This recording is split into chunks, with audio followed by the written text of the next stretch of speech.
morning, everyone. My name is Sarah Walker, and I am the Education Coordinator at MAR and producer of our free webinar series. Our webinar today is Solar, What Realtors Should Know. The webinar will explain the basic economics of solar PV and review the new MA S.M.A.R.T solar incentive program. The presentation will also cover how you might be affected by or make additional revenue from the inclusion of solar in sales, contracts, and lease agreements. The webinar will be recorded and archived on marealtor.com after the live version. If you have any questions throughout the session, please type them in the bottom of the chat box on your screen and we will hold a Q&A afterward. Our presenter today is Brian Kuhn. Brian is a former realtor with a technical background in solar energy. He served as National Solar Specialist for Rheem Water Heaters and now operates a solar design and develop company, Associated Energy Developers, in Plymouth, Massachusetts. And now over to Brian.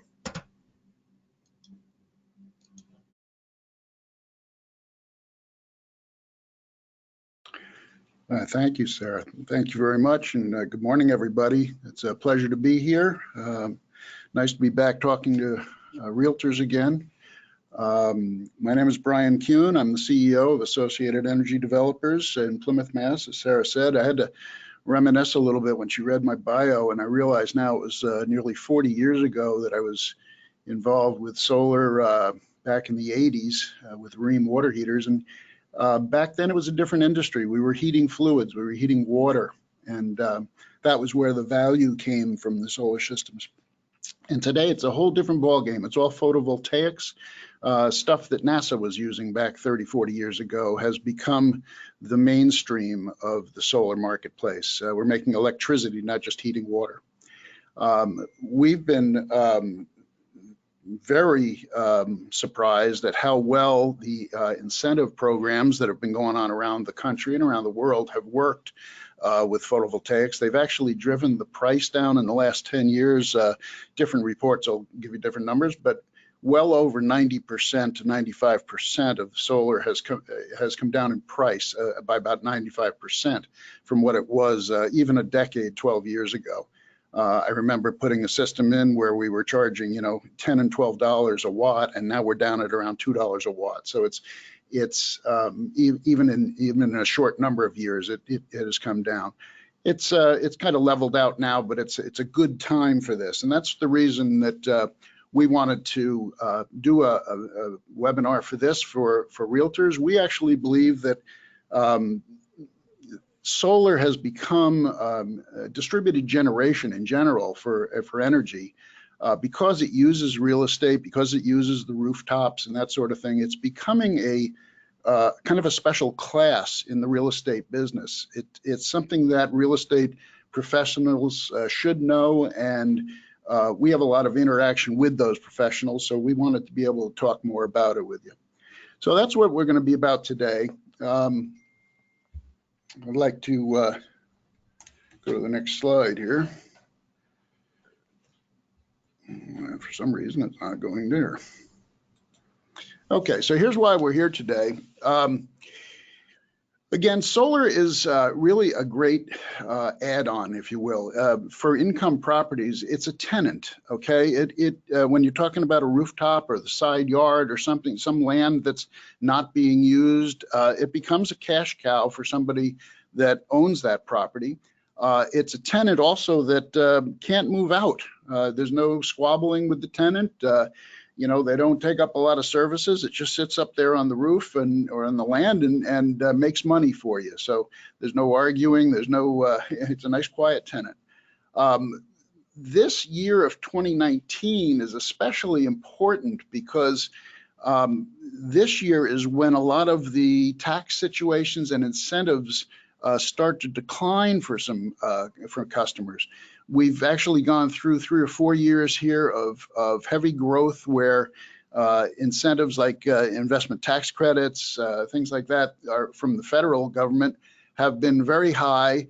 People have been taking advantage of it, but they begin to phase out. We're going to get into a little bit about why this is actually a great time right now to invest in solar for your customers or your properties. The other note that we want to get out to people is that the SMART program, which is the Massachusetts incentive program for solar, it's filling up very quickly. This is a very popular program. The incentives are beginning to decline. There's parts of the state that actually are filling up or filled up quickly right now, and they're waiting to expand the program a little bit. Other parts of the state still have room. And then the last note I made here is that, again, that investment tax credit begins to decline here, and it degrades down from 30% to 10% in 2022. We'll show you how you can still get a safe harbor for this, though, as you initiate a project. So there's a lot of reasons why this is a special year for us, and we wanted to be able to let other people know that. Real quick background, who we are, why we're different. Associated is a group of professionals. We're located in Plymouth, Mass. Massachusetts, as you're going to see, is ranked as one of the best states to do solar. You might be surprised at that. You know, why do we have less sun than Arizona or California and all? But it's a combination of how much sun you get, plus what you're paying for energy, and plus what you've got for incentives that makes the economics work. So we have the highest energy prices in the country. So when you balance that off with the amount of sun we get, the effect is that this is a great state, a great region for solar. Experience has been there. We've been in this since the 70s. I've been in this since 78. We've done over 20 megawatts of solar and wind projects. We also do wind projects. I should mention that. We're in the commercial and industrial marketplace. We don't quite get into residential systems. We usually have partners that we work with take care of those for us. But we'll get into large projects out in the field, utility projects where they're directly connected to the grid. We'll get into rooftop systems, that sort of projects. We get into everything from design to financing. We're kind of a one-stop shop house for that. And we like to give our prospects, our customers, a completely transparent economic look at the project. We show them exactly what the economics are, whether they want to buy the system, lease the system, whatever it is. We approach this from a consultation basis. And we do full monitoring, operations, maintenance. We have a network operations center where we watch everybody's systems. We make sure it's working correctly, it stays working correctly. If we have to, we can actually go over. We can fly the systems with a drone. We can take infrared monitoring on the systems. If a panel isn't working, it shows up hotter because it's not transferring its energy correctly. So we can see it and we can fix it. And the other thing is we do work hand in hand with the real estate professionals. So that's a little bit about us. As I said, the solar photovoltaic system is really pretty simple. It's not a complicated system. The sun is shining on photovoltaic panels, which simply turn the photons into electrons. I say simply, that's a complicated physics thing, but for us it's pretty simple because the end result is that what comes out of the panel is a direct current, okay, DC current. And we size the panels in different, what we call strings, and we hook these strings together to get the right combination of voltages and all. That's the part of the design process. But in general, you've got this direct current that's coming down off the roof or out of the field, and it goes into something called an inverter. The inverter basically turns direct current into your sine wave alternating current. Okay, so now we have AC current that we can do something with. Most of your residential situations or most of your commercial on a building installations are hooked up what we call behind the meter, or they're hooked up into the electric service panel itself. The panel that you know to have all of your equipment running into it in the side of the building where you've got an electric room or something. That's the same panel that we usually hook into, or maybe we'll add a second one next to it, but it goes right into that service panel. And then it goes, either gets used by the building inside for its electricity. If the load, if the customer is using power at the time, it absorbs that energy from the sun and uses it.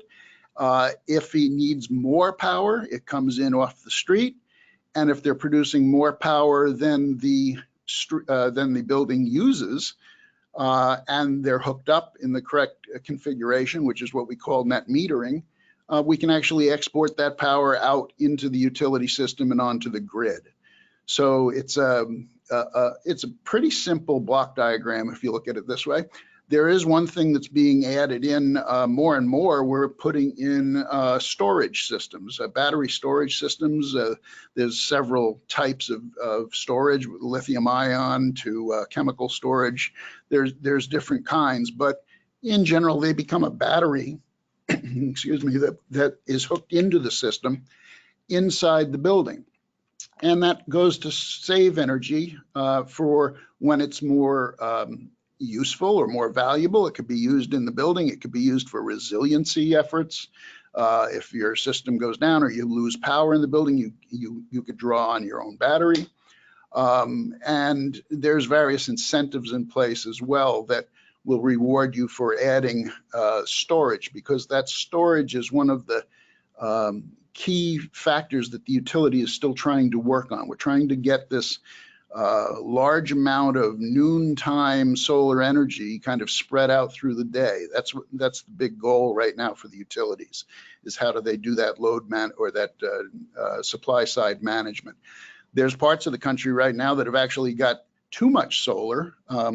They speak of what they call a duck curve over in California, where in the midday, they've actually got too much energy being produced from the sun that they have incentive programs to give away the power at that point in time. And they're trying to get storage so that they can save that power and use it later in the day. So that's a little bit of, it's a simple system. This is what we're talking about when we talk about a PV system, a solar photovoltaic system. So how does it make money? That's one of the first questions. People are going to be surprised, I think, when they see how much it can make. But it makes money in general because it adds value to the real estate properties. This is what it's doing. If you're a system owner here, you get to make money by the electric value of the energy that it's being produced, right? You would have either had to buy that power from the grid, or you get a chance to send it into the grid and feed it in and get paid for it now. And then on top of that, there are incentive payments in Massachusetts. These are what we call the S.M.A.R.T program payments. By the way, the S.M.A.R.T program is a follow-on program from the older SREC programs. You might have heard of SRECs, solar renewable energy credits, have been around for several years. There's been a market for those. Just a couple of years ago, they introduced this new S.M.A.R.T program that's now taking over. So that's the incentive program. We'll get into that a little bit later. But the other thing the systems can do is you can pump your energy directly to the grid. You can just be a producer of power, an independent power producer, an IPP we call them. And you could take your rooftop energy and not use any of it and just ship it all right into the grid if you want. You could take a large tract of land that you have and just, you're not using anything on site, you just pump it right into the grid. These are standalone systems. Non-occupying owners of property can make money that way. There are lots of tax situations here and ways that you can make money on the tax side. There's the federal investment tax credit, which I'll get into a little bit later. There is also accelerated depreciation deductions. There are other incentives that are starting to become more and more mainstream. New England what they call New England ISO, which is the grid operator, has just introduced some of these payments. These were available in other states, but they weren't available to us. And now they're starting to become available for things like demand reduction and capacity payments. These are pretty obscure for most of us, but it's ways that help the grid manage the electricity, and that has value, and therefore they pass some of that value along. The systems generally around our region all flow cash positive, depending on how you want to finance it or not, but from year one. These are everybody talks about, oh, I got this long, a payback period of 4, 6, 8 years, whatever it is. not quite true up here. You're actually making cash positive funds from year one on most systems. We see typical internal rates of returns on projects that are greater than 10%, which is a great investment. And in some cases, we see them up approaching 20%. So these systems do make money. There's other ways you can make money with this. If you don't want to own a system, you could rent your roof or your land to a developer. We do this, other developers do it as well. You can make monthly or annual, you can earn monthly or annual payments for those areas that you're not currently using. Maybe it's dead land outside that you don't have a use for, or certainly your roof, depending on how cluttered the roof is, it's usually unused area. It's consistent. The sun's not going to go anywhere, we hope. So it'll be there all the time. The property value increases, and your property value is increasing with no investment on your side, because you've got essentially a new income stream with no investment on your side. So the developer will usually pay for the roof lease or pay for the land lease. You make money that way and don't have to worry about the operations of a system. There are lease to own type of situations for financing, so you don't have to necessarily put up a whole bundle of cash to own the system. And we also have experienced many times where if you need a replacement roof or there's roofing fixes or things that have to happen, the solar system provides a vehicle for those fixes and replacements to happen. So there's lots of ways here that the systems can actually make money for you. Get into some of these more in detail here. So you hear about the word ITC. What's the ITC? It's the Federal Solar Investment Tax Credit. This is the main IRS vehicle to help incentivize the solar marketplace. It's currently this year at a 30% level, which means that you get a dollar for dollar reduction at the bottom line of your tax liability for 30% of the value of a system. So if you put in a $1 million system, you get, a $300,000 tax credit, not a deduction. It's a credit. If you owed $300,000 of taxes, you would now owe nothing. You can, that has a 1-year clawback clause. You can go back 1 year on your taxes and you can carry it forward for 20 years. So this is a great incentive to have. Basically, the government's paying for 30% of your system this way.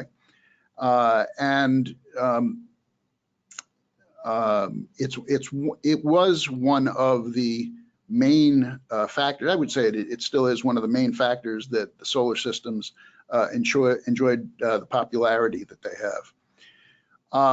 There are some rules now starting to change. You do get the 30% if you commence construction through this year. But this is one of those rules that is starting to fade. And for projects that begin in next year, the investment tax credit will start going down to 26%, then 22%. And then after 2021, it's going to stay at 10%. It'll stay there instead of 30. So this is where the time to act is really now. This is a good year to get this stuff going. If you have started a project before the 2021, you can be grandfathered in or make what they call a safe harbor for these projects and maintain the tax percentage rate that you had during that year or that was available that year, as long as you make a 5% deposit or a 5% investment in your project. So for example, this year, if you wanted to maintain your, if you put 5% or more into your system, got it started, made some equipment purchases, whatever it was, that would allow you to lock in the 30% investment tax credit that's available this year. If you did that next year, you'd only be locking in 26% and that sort of thing. So there is this safe harbor deposit that can be made. A lot of people say, I'm not quite ready to, I don't think I can get it all built this year. Well, you don't necessarily have to, but you need to start. So keep that in mind. This is the investment tax credit. When it comes to depreciation, the solar systems are like many other systems, but they can be depreciated many ways. We have a 20-year straight line depreciation that's available. You can take the accelerated makers type of depreciation, which allows you to depreciate the system. Actually, it comes out in the 6th year. You've written it all off. But you can also take what's called a Section 179 write-off. This is a 1-year write-off. It's the same depreciation method you would use for your office copier or your printer and computers and stuff like that. You can literally write the entire cost of the system off and get a depreciation deduction in year 1. When you combine the ITC credit and the depreciation expense, we're in a position where a lot of people who put down, let's say they're going to finance their system and they're going to put down 30–40% as a down payment, they're getting more than that back. They're getting almost 50% back in just tax savings in year 1, not to mention the energy savings. So these two tax treatments are very preferential right now. And a lot of the repairs or roofing repairs may also qualify for these two. They can be included into the project. So it's something that, you got to bring your accountants into this and that sort of thing, but we've seen this included many times. So depreciation and ITC are very big parts of the system. Talk a little bit about S.M.A.R.T. This is replacing the SREC program. It's the incentive program for Massachusetts. It's called the Solar Massachusetts Renewable Target Incentive Program. I'm glad they shortened it to S.M.A.R.T. It's a little complicated for us as developers to try to learn all the innuendo and everything, but it actually is a good program that incentivizes the customers to invest in projects. It is designed to bring on 1,600 megawatts of new solar generating capacity. And just to put that in perspective and give you an idea of how much solar we're actually doing right now, they're about to close the nuclear power plant down by me in Plymouth Pilgrim Station. Pilgrim is about a 660 megawatt nuclear power plant. In the last 2 incentive programs in the state of Massachusetts, we have put in over 2,000 megawatts of solar generating capacity. That's opposed to 660 at Pilgrim. And this program, S.M.A.R.T, is going to add another 1,600. So we are actually generating a very large portion of our peak demand right now using solar. It used to be we were down on the order of 2%, 3% type of numbers, and the last number I saw was that we were over 16% solar now and growing. So we really are making a big dent in this as far as a green renewable generation. S.M.A.R.T provides a lot of incentives on top of the energy generated. The way S.M.A.R.T works is, yes, you do get the value of energy you saved or you produced, maybe you sold it into the grid, but on top of that energy value, there's also an incentive that's based on all kinds of configurations. So for example, you could have an incentive for rooftop solar. You get a certain, what we call an adder for the fact that it's up on the roof. If you have an incentive, you might have a different incentive for being on ground mount. You would have a different incentive if you brought storage systems into it. You have a different incentive if you were up on a carport that you put in your parking lot. All these different configurations of the system go towards the incentive add-on that gets added to your energy price, okay?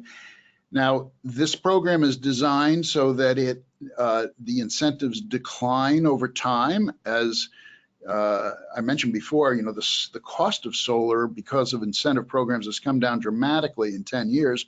Well, as the cost continues to come down, we don't quite need the incentives so much anymore. So they start to phase them out. And in this case of SMART, they've got 8 blocks of energy that, as those blocks get filled up from people putting in systems and registering their systems, each subsequent block loses about 4% of the value of the previous one. So these blocks are important, and they're also filling up fast.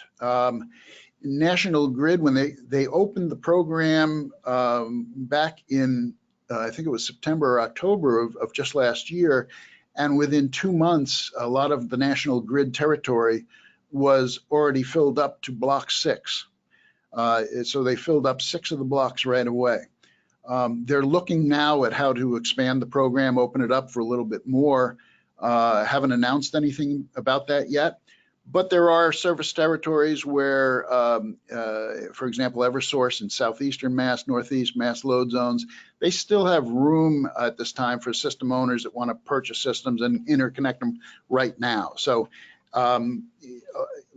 one of the first things that you want to check when you have an opportunity or you want to do a system is, you know, can I get an interconnection at the time? Can I get an approval under the SMART program? You have to qualify for that. So it's one of the first things you want to work on.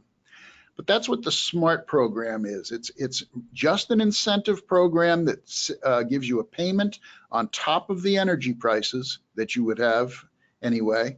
And it's configured based on your system configuration, and it has this declining payment structure over time. And again, just check it out and be aware that it's filling up quickly. Just a map of the load zones in case you're wondering what I'm talking about when I talk about load zones. The state utilities have got the state divided up in their service areas, if you will, and the SMART program recognizes those areas and applies the incentives to the geographic area where your project's going to be located.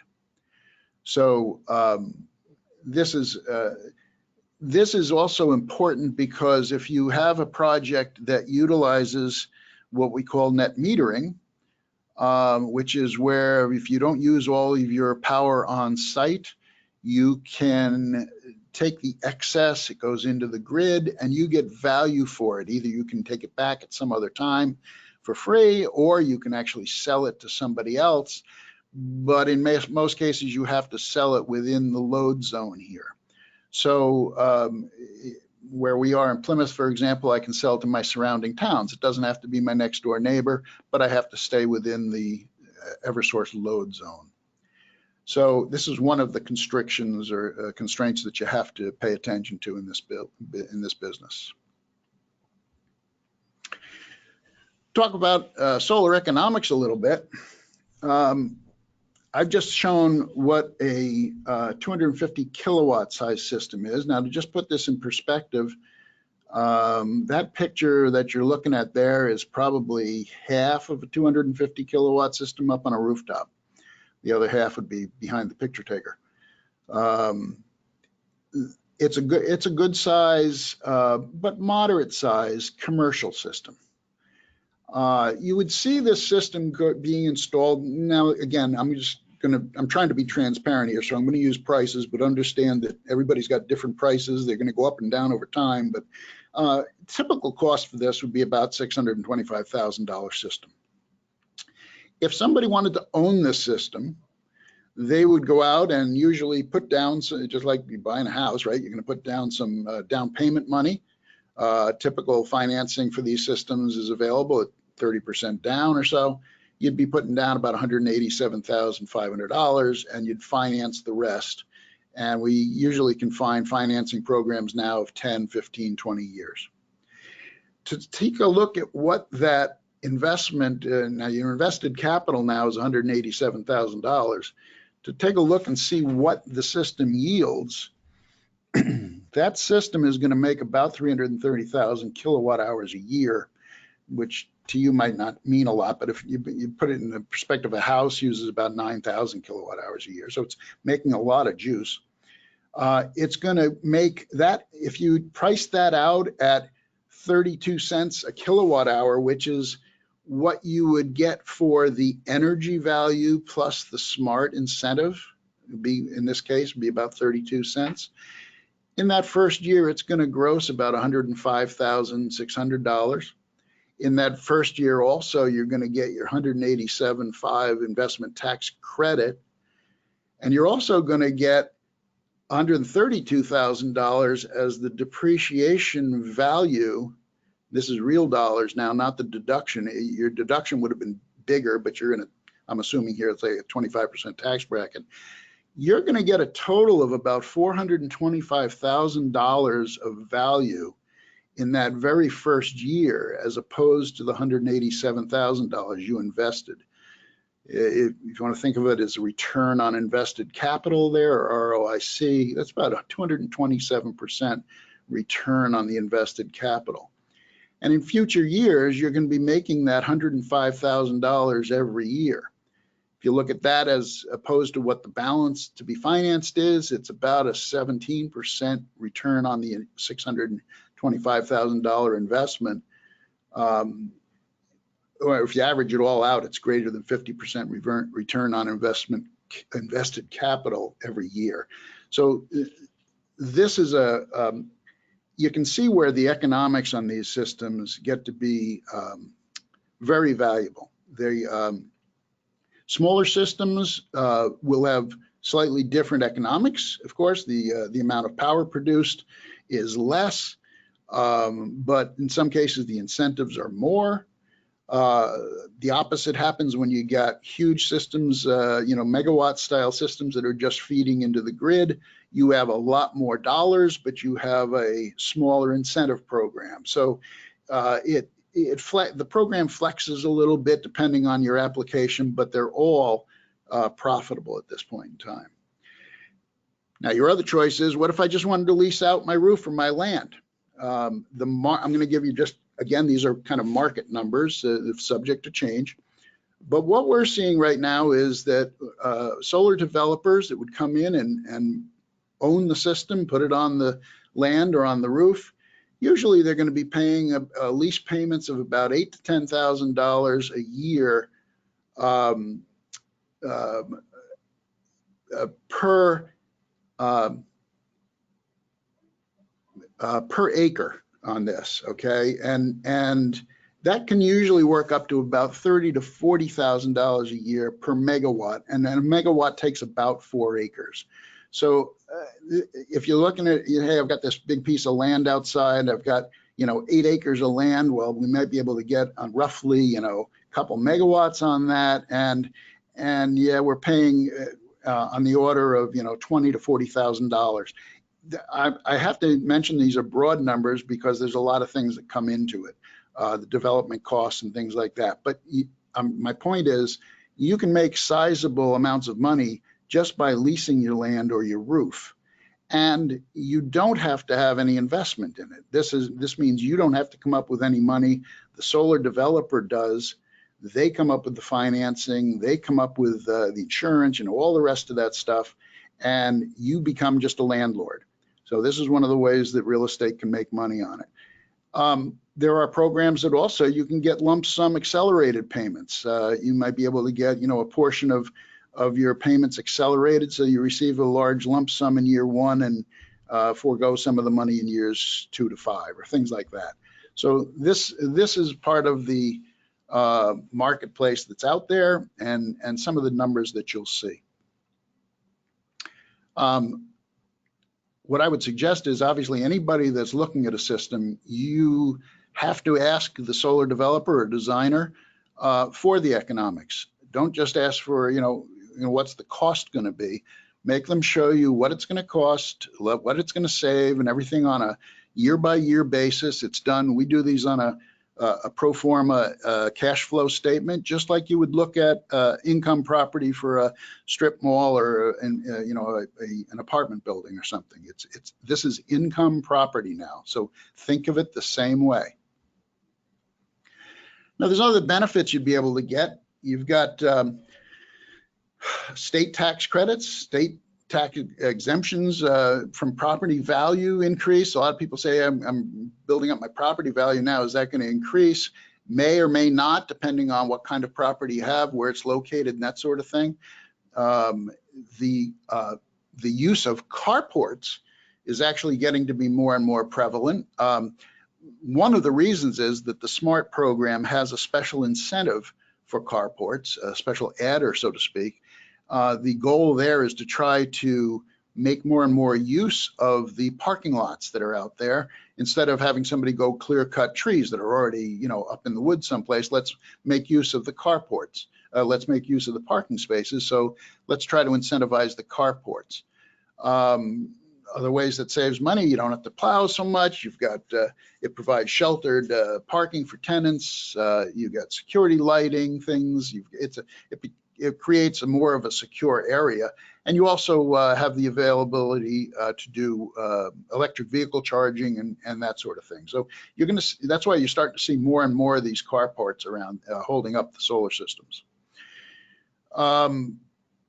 The property value of your real estate now, and this is, I guess, is the crux of the issue for the real estate professional, with this new real estate class, if you will, of renewable energy equipment, your property value is going to go up because you've got this additional income stream from the same property you had before. So if you look at this on a net present value type of analysis or an income approach for appraisal, you're going to see a whole new value stream here of cash. And all that does is pop up the value of your property. It also helps you because now you've got lower electricity bills at the same time. So you've got a higher net operating income. Both of those go to your benefit. It allows you to avoid the energy cost volatility. Now, in the last few years, we haven't seen too much fluctuation in electricity. It's just kind of gone up steadily. But if you remember 4 and 5 years ago, there was 16%, 18% increases in power, and that happened before that in 5 or 6 years too. So, every few years, the electric bills seem to get rejiggered and they seem to go up higher. The more of it you're producing yourself, the less volatility you're going to see. And as storage systems come in, you're going to start to see them take over more and more of the I call it the electrical inertia in the system. They're going to be holding this power on site if you need it. And as you turn on big pieces of equipment, if you're in a commercial application, let's say you're an auto mechanic or something like that, and your compressors turn on and off, and every time one of those happens, you know that your demand charge is starting to spike because of the large inflow of energy. Well, if you've got a battery there that can supply that and then just gets trickle charged by the grid or by the solar system, you knock down those demand charges. So demand charge is also something that we look at pretty closely, and we're doing more and more of that. This is really where the industry is going to. It's solar energy 2.0 is what I call it. So those are some of the other benefits. I wanted to give some tools here for you. These are some links you might be able to use. If you want to see more about the solar marketplace around the country, and this is also a ranking service. These guys go out and they take a look at all the incentives and the programs that are out there. They look at the net metering, they look at the energy costs, all that stuff, and they do a ranking. Go visit solarpowerrocks.com. You'll notice there that little clip shows that Massachusetts is ranked first in the country for solar. This is the 2019 rankings. We were second, I think, last year, and first the year before that. So your own backyard is one of the best places for solar systems. If you want to learn more about the SMART program and those incentives in detail, go to massmartsolar.com. If you'd like to get a solar system going and you want to see, hey, I got this customer that wants to get into solar or something like that, and you'd like to try a design or something, there's this site called solarsitedesign.com where you can go and start a design. They'll actually get you quotes on the system. And if you want to see what I call the Bible, these are details about state programs, incentives, policies, all that stuff. Go to, it's called desireusa.org. Make sure you spell it right, or you go to a porn site, I think. But those are great places that you should check out if you want to see more about the business. Should be a lot of help there. And we'd like to work together with you. We'd like to, we're a developer like others. There's other guys out there doing what we're doing, but of course we think we're pretty good at it. We can assess the opportunity for you. We can get you the economics. We provide the financing. This is, it's typical real estate brokerage. It's just, as I say, a new class of real estate. That's the way we're looking at it. So with that, I think I'll bring it to an end, and we'll take some questions. Sarah, I think I'll just turn this back over to you. Okay, thanks so much, Brian. We will do a Q&A now, so you can type your questions in the chat box below, and I will read them to Brian. We already have a few ready to go. The first question, with a rental property, does the electric account used by the tenant and PV account have to be owned by both by the owner? Okay, so if I understand that right, they want to put a system on a roof that's being, the building is being rented out. It does not have to be. Under the SMART program, you can either go behind the existing meter, in which case the two would be tied together. But you can also go with what's called a standalone system, where the solar system gets its own separate service. So all of the energy in the solar system would essentially get exported to the grid, and they could then assign that value where they wanted to, or just take a check for it. Sorry, Brian, can you repeat the beginning of that question? You were on mute still. Oh, I'm sorry. Okay. Yeah, the answer is, in short, the answer is no, they don't have to be the same. I'm assuming you're talking about like an apartment complex with a tenant under the roof, and the landowner wants to rent out the roof. The landowner or the building owner can put a solar system on his roof. It could have its own standalone meter, be wired right to the grid, generate power. He gets the value of that. If he's net metering it, or under one of the other new programs, he can assign that value to other meters that he owns, or he could actually assign it to other people and make money on it. Or they could tie it directly in behind the meter to the tenant's power, and then the tenant would get value as well.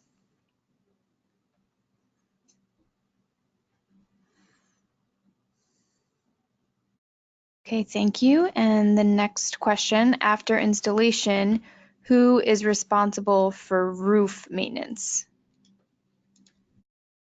So roof maintenance itself would usually go back to the roofing contractor. This gets to be a dovetailing type of thing that you want to make sure that you're talking about with whoever installs your system. You want to make sure that the warranties aren't being voided of an existing roof. You want to make sure that the proper mounting methods are taking place. We usually get the roofing contractors involved in the beginning because we want to make sure the right system is, or the mount system is being put in place. And then we know that after this, the roofing contractor is going to maintain the roof. Now, we may still offer a period of time where we're warrantying it for leaks or things like that, but the long-term maintenance of the roof still goes back to the roofing contractor.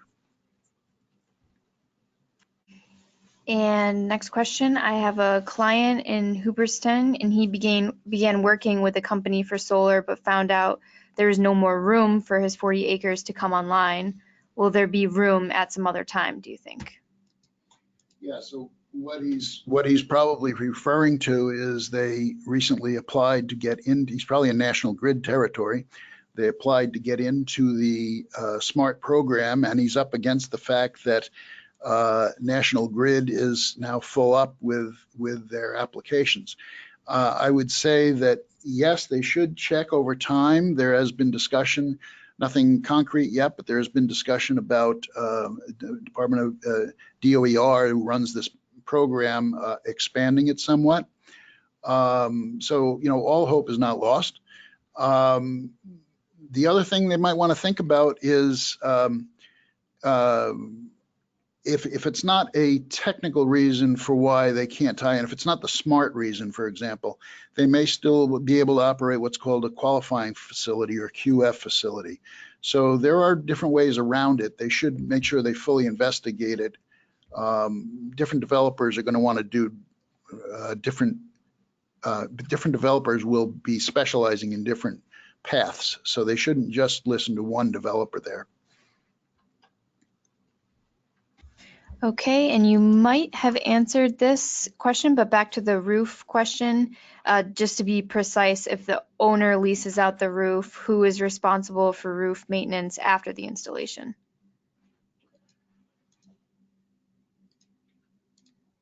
It depends on your contract is really the answer. Typically, I would be responsible for maintenance of the roof through my warranty period for the system. And we usually, you know, the system warranties are, should mention that a little bit. System installation warranties are usually for workmanship, usually typical 2-year type of warranty. But the equipment is warranted for 20 years, inverters most of the time for 15 years, and racking systems and such for 20 years. So the industry has very good long-term warranties on this equipment. Usually it's the kind of thing that if you've got a problem with the roof, you're going to see it right away. But I would maintain it for my contract period. And then again, it would go back to the roofing contractor to maintain it then from then on. We usually get the roofing contractor integrally involved with the project because we want to know what's, you know, under the membranes and how best to connect, and we usually like to get them involved with the project from the get-go. So that should get worked out contractually as the deal goes along. Okay, and the next question seems to be missing maybe a beginning part, but I'll do my best. Lease transferable to new owners, and does solar company subordinate to the new lender? Again, depends on how you write the contract. The answer is that yes, it should be. It's done every day. You got to make sure it's done correctly.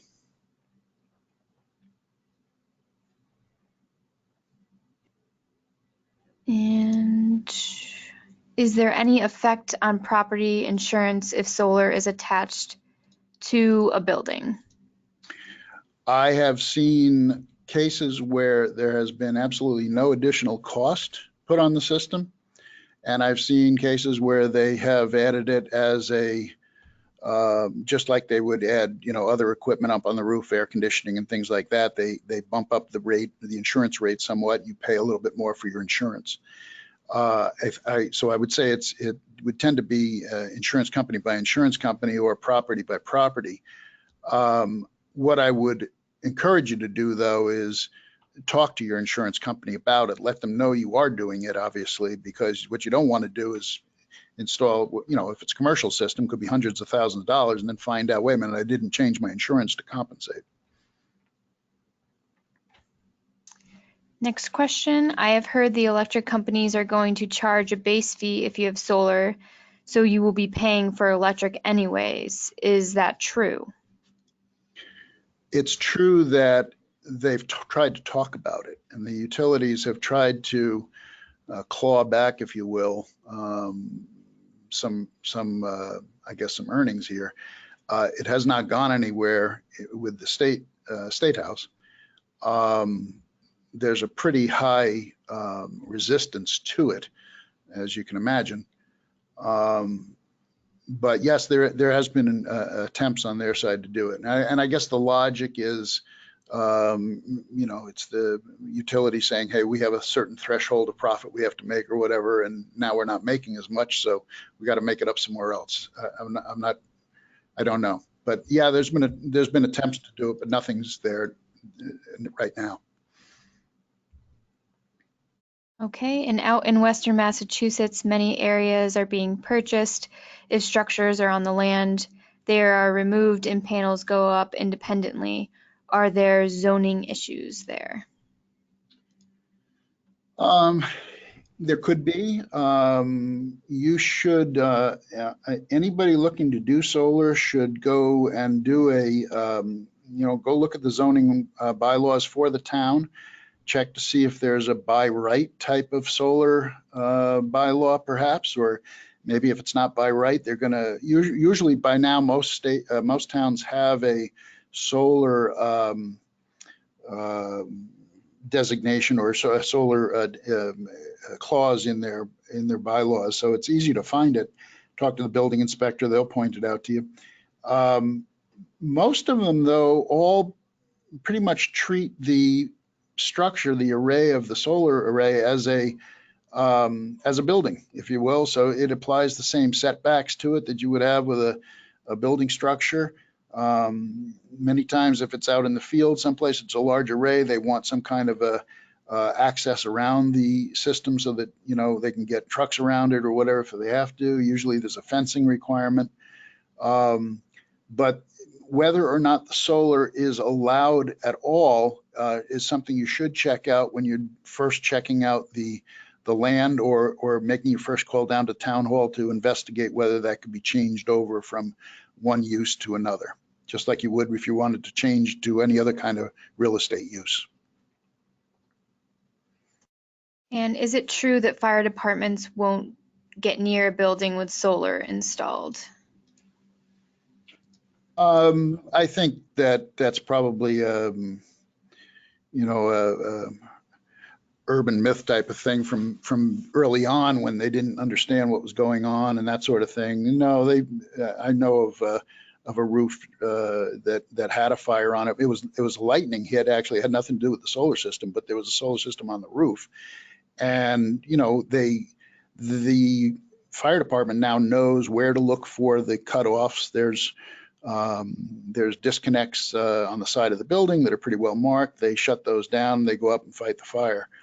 I don't know of any hesitancy right now for modern systems and modern fire departments that you know, are hesitant about that. They've all pretty much learned as well. And along the same vein, does an energized roof mount system endanger the ability of occupants to escape in the event of a fire, or does it impede the safety of firefighters who respond to it? I would say that if you were to take a look at how the system is wired and the conduits that come down off the roof or along the roof, there's nothing different up on, well, except for the panels, obviously, that are up there. The conduits are look like you know, traditional electric conduits that are on the roof anyway for servicing of other equipment. There might be more of them, but those are up on the roof. I don't think you'd worry about egress up there or safety. When you come down the building, most of these systems are mounted so that they come over the parapet of the building and down the side, and usually down where the existing electric service is. You'll see a new piece of equipment usually going in there is where you would put your inverters to change the DC electricity to electric to AC, and that's where you'll have some disconnects.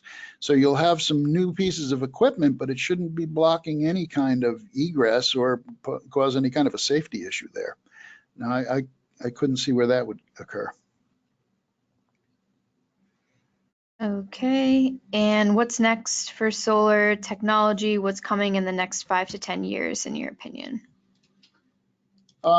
Storage, I mentioned that. I think that's the next big thing. That whole industry is, we're starting to see some cost reductions in that, not as heavily as we saw in solar, you know, a 10-to-1 type of reduction, but we're starting to see some good cost efficiencies come along on the storage side. I think the utilities are going to reward people for shifting the shape of the power curve, if you will, away from noon and more into the evening. So that's going to become more and more valuable.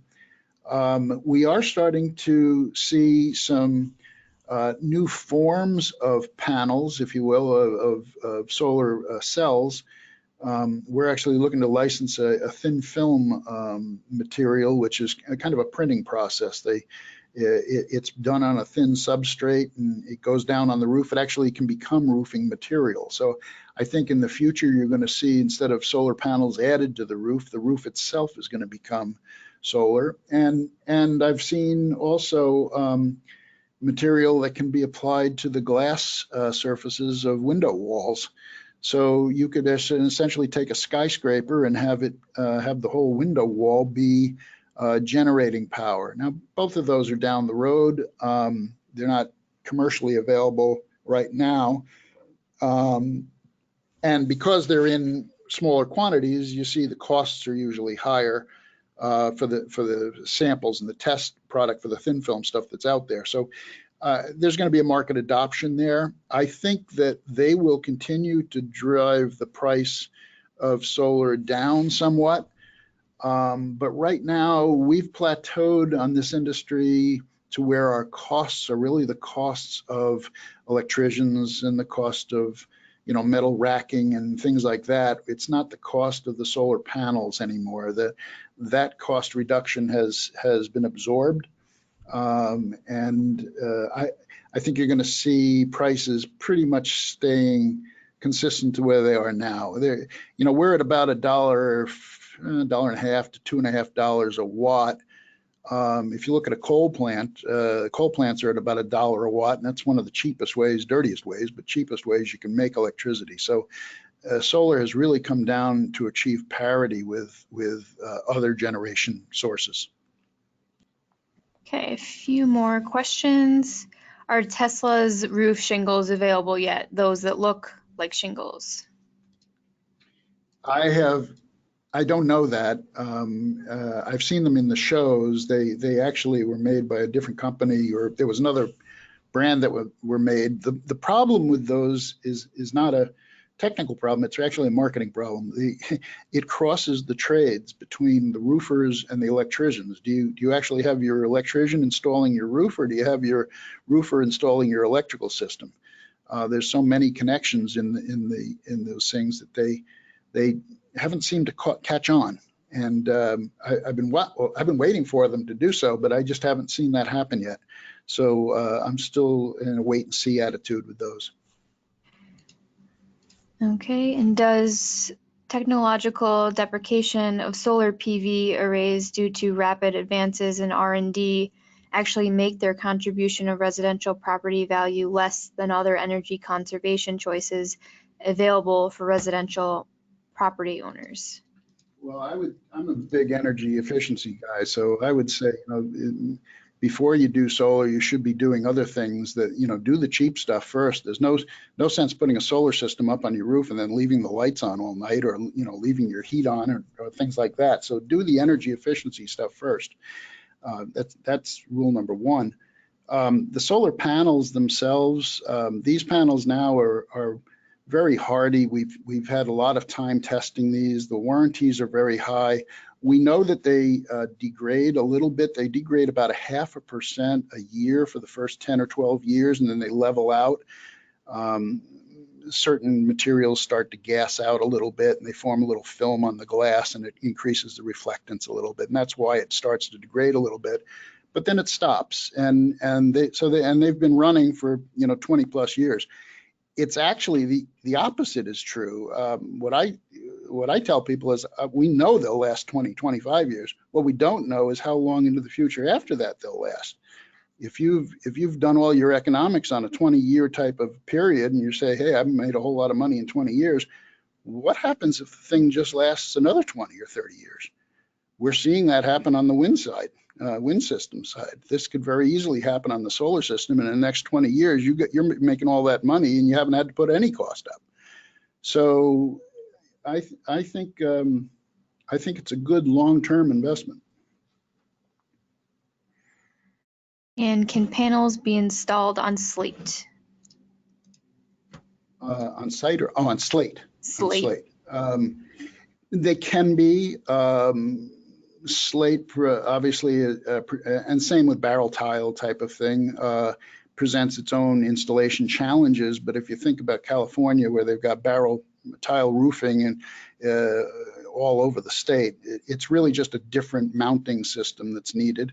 You try to use as few penetrations as you can, and therefore you end up with what we call rail mounting systems. You have a few number of penetrations that mount rails to the roof, and then the solar panels themselves clip onto the rails. So you're not penetrating the roof for every panel. You're just doing a few penetrations for the rails, and then the panels mount on the rails. Okay, that looks like that's all of our questions today. Thank you, everyone. The webinar has been recorded as a reminder, and it will be available on the MAR website in just a few days. So thank you, Brian. Thank you very much. Pleasure to be here.